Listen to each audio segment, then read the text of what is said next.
Parkinson's disease, దీని తెలుగులో కంపవాతం లేక వణుకుడు జబ్బు అని కూడా అంటాం. సెంట్రల్ నర్వస్ సిస్టమ్ యొక్క మూమెంట్ డిసార్డర్. 1817లో మొట్టమొదటిసారిగా జేమ్స్ పార్కిన్సన్ అనే వైద్యుడు ఈ వ్యాధిని గురించి ప్రపంచానికి తెలియజేశాడు.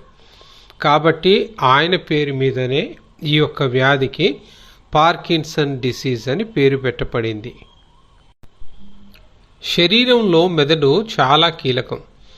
బ్రెయిన్లో ఏ చిన్న సమస్య వచ్చినా తీవ్ర అనారోగ్య సమస్యలు ఎదురవుతూ ఉంటాయి. అయితే మన బ్రెయిన్ వయస్సు పెరగడం ద్వారా దాన్ని బ్రెయిన్ ఏజింగ్ అని కూడా అంటాం. అది కొద్ది స్థాయిలో దెబ్బతింటూ ఉంటుంది. దీనివల్ల జ్ఞాపక శక్తి, ఆలోచన సామర్థ్యం తగ్గుతూ ఉంటాయి. ఇలాంటి సమస్యలే పార్కిన్సన్ వ్యాధులకు దారితీస్తాయి. పార్కిన్సన్ అనేది మెదడుకు సంబంధించిన ఒక మూమెంట్ డిజార్డర్. మెదడులో ఏదైతే డోపమిన్ అనే హార్మోన్ మనిషిని నడిపేందుకు సహాయం చేస్తుందో, ఈ హార్మోన్ దాని ఉండాల్సిన మోతాదు కంటే తక్కువగా ఉండడం ద్వారా ఈ యొక్క వ్యాధి వస్తుంది. ముఖ్యంగా డోపమిన్, ఎఫినెఫ్రిన్ వంటి హార్మోన్లు నాడీ కణాల మధ్య సమాచారం ప్రసారం కావడానికి తోడ్పడతాయి. దాన్ని సినాప్సిస్ అంటాం. సామాన్యంగా ఈ సమస్య పెద్ద వయసు వారికి, అనగా 50-60 ఏళ్ల వయసులో ఉన్న వాళ్ళకు వస్తూ ఉంటుంది. పార్కిన్సన్ సమస్య స్త్రీల కంటే పురుషుల్లో ఎక్కువగా వచ్చే అవకాశం ఉంటుంది. కుటుంబంలో ఎవరికైనా పార్కిన్సన్స్ వ్యాధిగ్రస్తులు ఉంటే అది వంశపారంపర్యంగా ఇతరులకు కూడా చిన్న వయసులోనే ఈ వ్యాధి వచ్చే అవకాశం ఉంటుంది. సాధారణంగా గాలి కాలుష్యం, విషపూరిత రసాయనాలతో పాటు మనం తినే ఆహారం మొత్తం కూడా క్రిమి కీటకాలను నాశనం చేసేందుకు ఉపయోగించే మందులను వాడి పండిస్తూ ఉంటారు. అలాంటి ఆహారాలను తినడం వల్ల కూడా క్రమంగా మెదడులో ఈ డోపమిన్ అనే రసాయనం ఉత్పత్తి చేసే నరాలు దెబ్బతిని ఈ వ్యాధి బారిన పడుతూ ఉంటారు. సామాన్యంగా ఈ పార్కిన్సన్స్ వ్యాధి ఒకవైపు చేయి, కాళ్ళు ప్రభావితమైన తర్వాత రెండు వైపులా అభివృద్ధి చెందుతూ ఉంటాయి. మరి పార్కిన్సన్స్ వ్యాధికి గల కారణాలు ఏంటి అనేది ఇక్కడ మనం తెలుసుకుందాం. మొట్టమొదటిది ఒత్తిడితో కూడిన జీవన శైలి. నేటి మన లైఫ్ స్టైల్లో stress is a major factor. కాబట్టి ఆ ఒత్తిడి అనే జీవన శైలి నుంచి మనం బయటపడాలి. వయసు పెరగడం, 50-60 ఏళ్ళ వయసులో ఉన్న వారికి మరి యొక్క పార్కిన్సన్స్ వ్యాధి రావడానికి అవకాశాలు ఎక్కువగా ఉంటాయి. వంశపారంపర్యంగా కుటుంబంలో ఎవరికైనా పార్కిన్సన్స్ ఉంది అంటే మరి అది ఆ కుటుంబంలో చిన్న వయసులో ఉన్న వారికి కూడా రావడానికి ఎక్కువగా అవకాశాలు ఉంటాయి. తలకు ఏదైనా దెబ్బ తగలడం అంటే బ్రెయిన్ ఇంజురీ, తలకు గట్టి గాయాలు తగిలి బ్రెయిన్ గాయం తగలడం ద్వారా కూడా ఈ యొక్క వ్యాధి రావడానికి అవకాశాలు ఉన్నాయి. బ్రెయిన్కు ఏవైనా ఇన్ఫెక్షన్స్, మెదడుకు ఇన్ఫెక్షన్స్, మెనింజైటిస్ కానీ ఎన్కెఫలైటిస్ కానీ ఇలాంటి బ్రెయిన్కు సంబంధించిన ఇన్ఫెక్షన్స్ ఏమైనా, బ్రెయిన్ ఫీవర్స్ కానీ రావడం ద్వారా కూడా ఈ పార్కిన్సన్స్ రావడానికి అవకాశాలు ఉన్నాయి. ప్రమాదవశాత్తు తలకు ఏవైనా గాయాలయ్యి లోన బ్రెయిన్ ఇంజురీ జరగడం కూడా పార్కిన్సన్కు దారి తీయవచ్చు. రోడ్ ట్రాఫిక్ ప్రమాదాల ద్వారా మెదడులో రక్త ప్రవాహం తగ్గిపోవడం, సడన్గా బ్రెయిన్లో హీమరేజ్ అవ్వడం, ఇలాంటివి పార్కిన్సన్స్గా రావడానికి అవకాశాలు. ఆల్కహాల్ వంటి ఇతర దురలవాట్ల వల్ల కూడా పార్కిన్సన్ వ్యాధి రావచ్చు.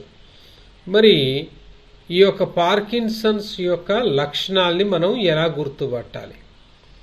పార్కిన్సన్స్ యొక్క వ్యాధి తీవ్రతను బట్టి లక్షణాలు ఒక్కో వ్యక్తి నుండి మరొక వ్యక్తికి మారుతూ ఉంటాయి. అయినప్పటికీ కూడా సాధారణంగా కొన్ని లక్షణాలను మనం ఇక్కడ గుర్తించగలం. ఒకటి, వణకడం, కాళ్ళల్లో కానీ చేతుల్లో కానీ తల కానీ శరీరంలో ఏదైనా ఒక భాగం వణకడం అనేది మనం గమనించవచ్చు.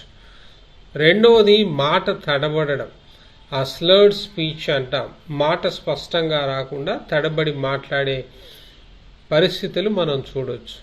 మూడవది మనిషి యొక్క నడక తగ్గిపోవడం, ఫ్రీగా నడవలేడు, బిగబట్టుకొని బిగుసుకొని అడుగులో అడుగు వేస్తూ మరి నడకలో మార్పును మనం గమనించగలం.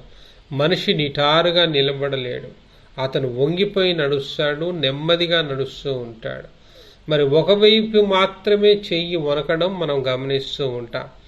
ఆ వణకడం ద్వారా మరి అన్నం కలుపుకోవడం కానీ తినడం కానీ కష్టమవుతూ ఉంటుంది. ఒక్కొక్కసారి ఈ స్లో డౌన్ మూమెంట్ ద్వారా ఆయన నమిలిన ఆహారాన్ని కూడా మింగడంలో ఇబ్బంది మనం గమనించవచ్చు. వాసన కోల్పోతారు. కొద్దిమందిలో అసలు ఏ వాసన తెలియదు, మంచి చెడుల వాసనను గుర్తించడం కష్టం అవుతూ ఉంది. కదలికలు నెమ్మదిగా ఉంటాయి. మనిషి మనం ఏదైనా అడిగిన తర్వాత చాలాసేపటికి స్పందించి ఏంటి అని వెనక్కి తిరుగుతాడు. అలా ఆయన యొక్క శరీరంలో కదలికలన్నీ, మీరు షేక్ హ్యాండ్ ఇవ్వడానికి చెయ్యగానే వెంటనే షేక్ హ్యాండ్ ఇవ్వలేడు.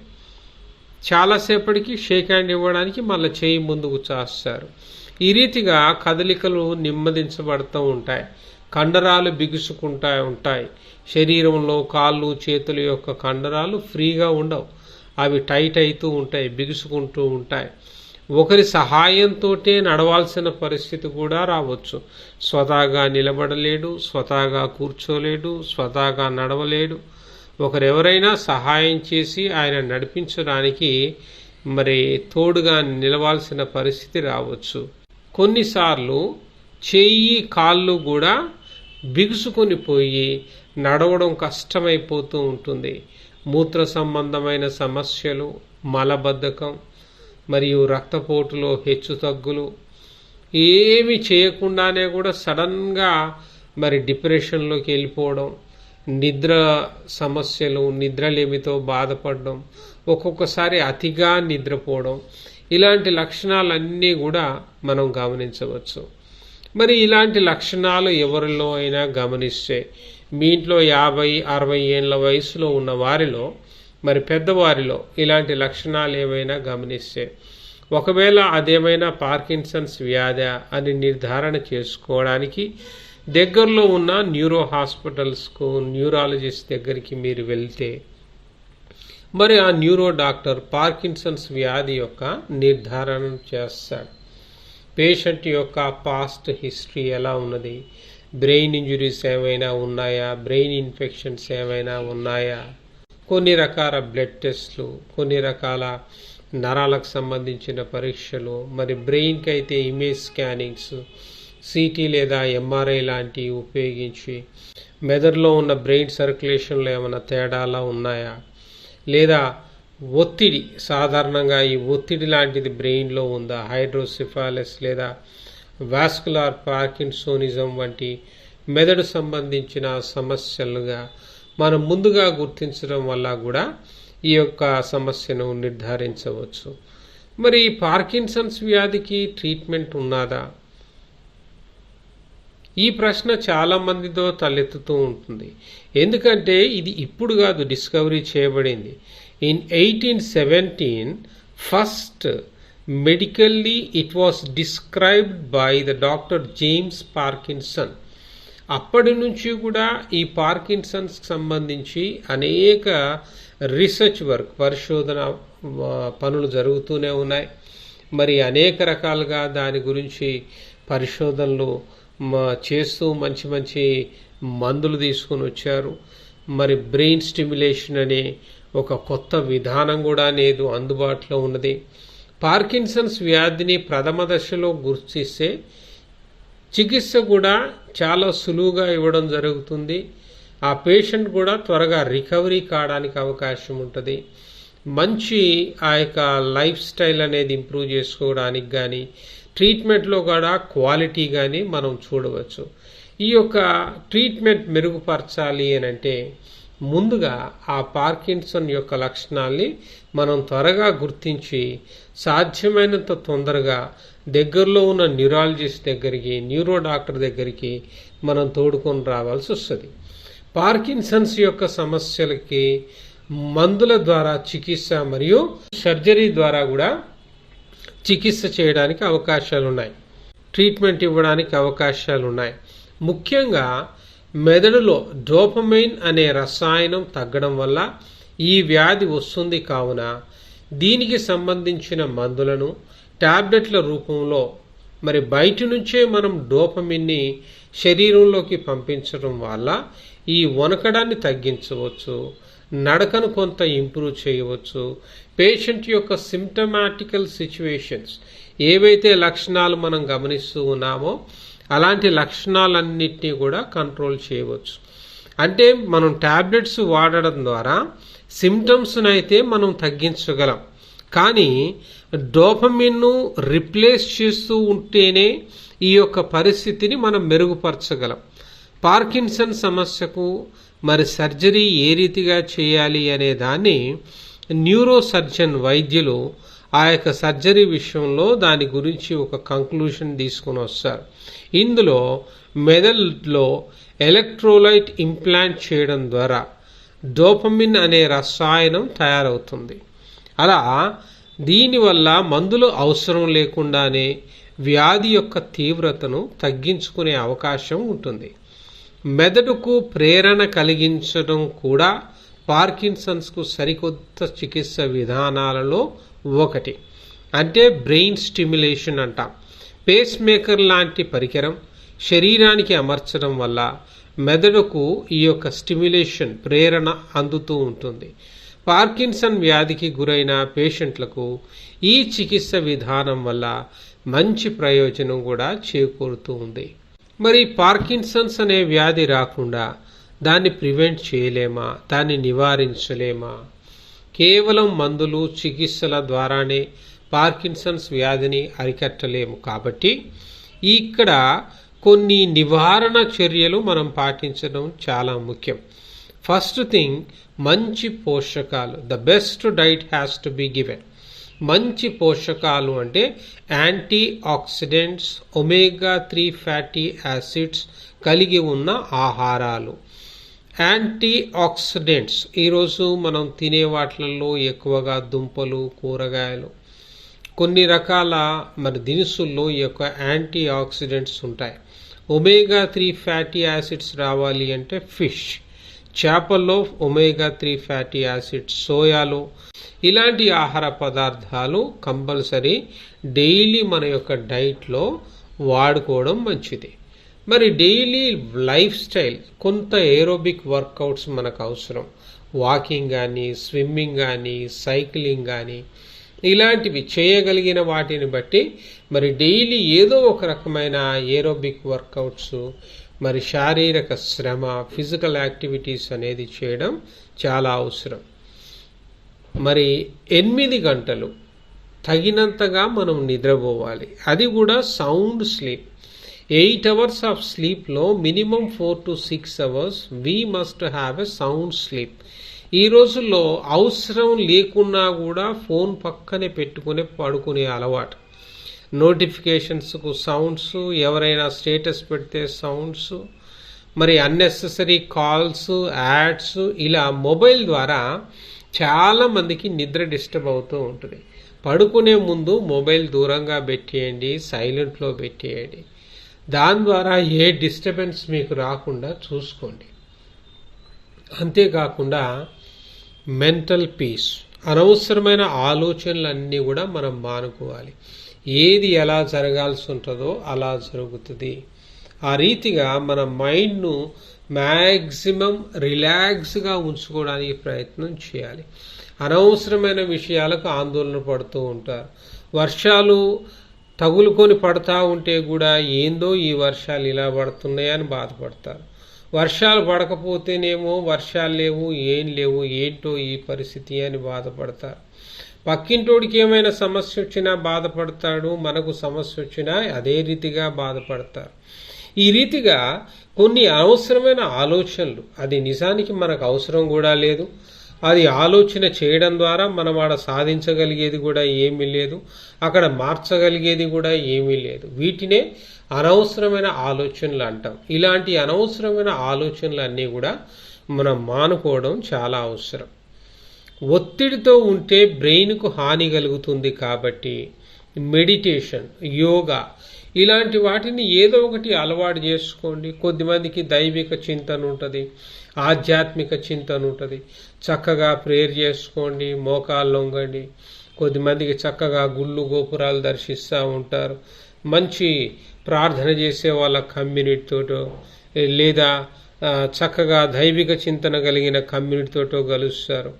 ఒంటరిగా కూర్చోకుండా ఫ్రెండ్స్తో కలవండి, రిలేటివ్స్తో కలవండి, నలుగురితో కలిసి హాయిగా నవ్వుకోండి.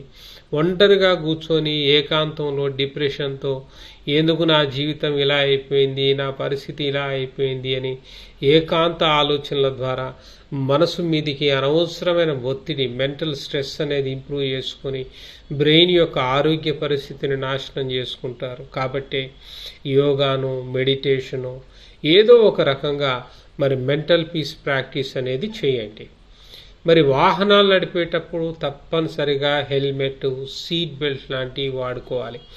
బైక్ నడిపే వాళ్ళంతా కూడా హ్యాండిల్కు హెల్మెట్ తగిలించుకొని పోవడం కాదు, దాన్ని తలకు తగిలించుకొని పోండి. ఎలాగో తీసుకుపోతున్నారు, రోడ్డు మీద ట్రాఫిక్ పోలీసు వాళ్ళు చలాన్లు వేస్తున్నారని హ్యాండిల్కు తగిలిస్తున్నావు, కానీ అదే సమయంలో నువ్వు పడిపోతే నీ తలకు అనవసరమైన గాయాలయ్యి ఆ బ్రెయిన్కు తగిలిన ఆ ఇంజురీసే పార్కిన్సన్స్ లాంటి వ్యాధి రావడానికి కారకాలు అవుతాయి.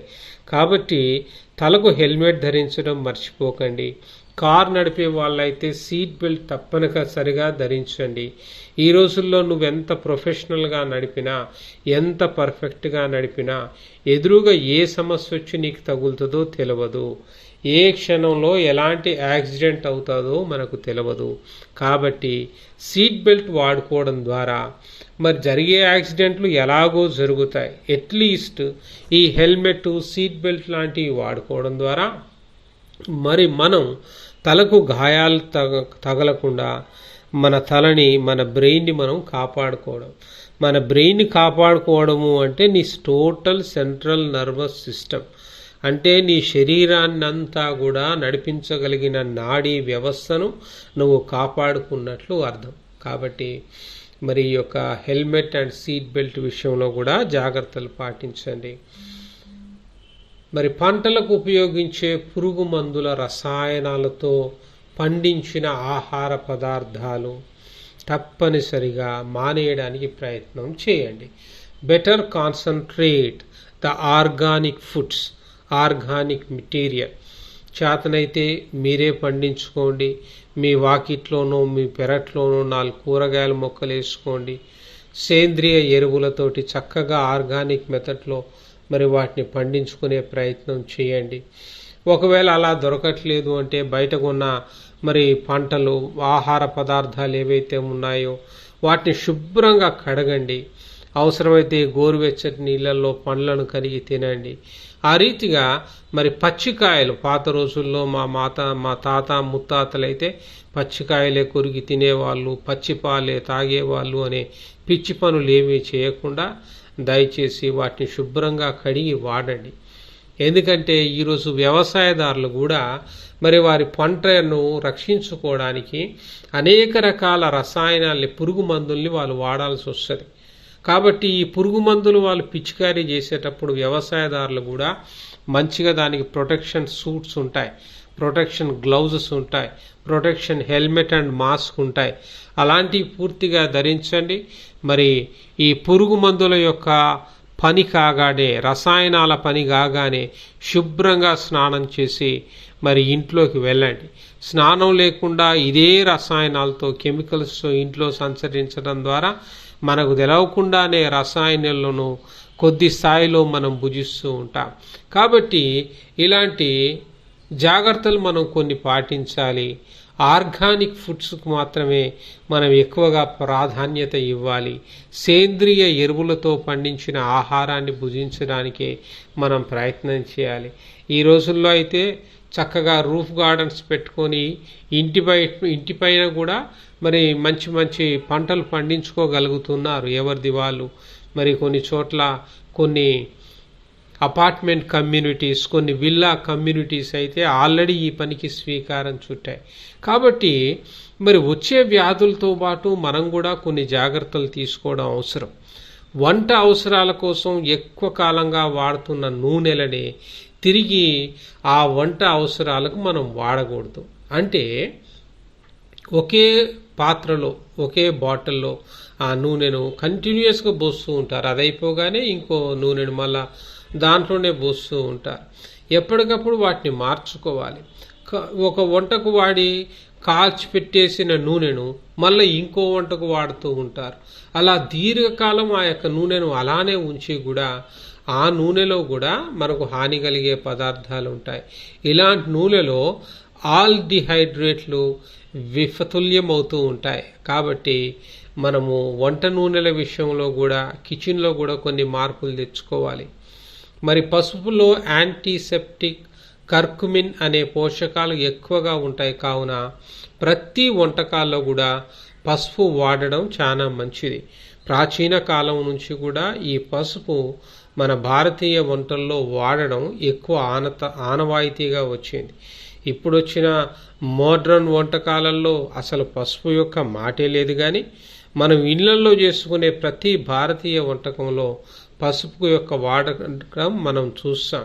అది ఒక మంచి యాంటీసెప్టిక్, అలాగే కర్కుమిన్ అనే మంచి పోషకాలు దాంట్లో ఉంటాయి. శారీరక వ్యాయామం, ఫిజికల్ యాక్టివిటీస్ మరియు నడవడం, కొన్ని రకాల ఫిజియోథెరపీల వల్ల జాయింట్ యొక్క ఫ్లెక్సిబిలిటీ అనేది పెరుగుతుంది. కాబట్టి ఇలా బిగుసుకుపోయిన వాళ్ళు, ఈ యొక్క పార్కిన్సన్స్ ద్వారా కాళ్ళు చేతులు జాయింట్స్ బిగుసుకుపోయిన వాళ్ళంతా కూడా మరి ఇలాంటి కొన్ని యాక్టివిటీస్ చేయడం ద్వారా మరి పూర్తి స్థాయిలో మళ్ళీ నార్మల్ స్థితికి రాగలరు. పార్కిన్సన్స్ అనే సమస్య న్యూరాలజిస్ట్ను సంప్రదించి సరి అయిన సమయంలో సరి అయిన చికిత్స తీసుకుంటే పూర్తిగా దానిని మనం నిర్మూలించవచ్చు. తిరిగి ఆ రోగి సాధారణ జీవితాన్ని గడిపేందుకు అవకాశం ఉంటుంది. కాబట్టి రోగ లక్షణాలను మీరు గమనించినప్పుడు దాని విషయంలో నిర్లక్ష్యం చేయకుండా సాధ్యమైనంత తొందరలో దగ్గరలో ఉన్న న్యూరో సెంటర్కి, న్యూరాలజిస్ట్కి ఈ యొక్క పార్కిన్సన్ లక్షణాలు కలిగిన రోగిని మీరు చూపించినట్లయితే మంచి వైద్యం అందించబడుతుంది. తిరిగి నార్మల్ స్టేటస్లోకి ఆ వ్యక్తిని మనం తీసుకొని రాగలం.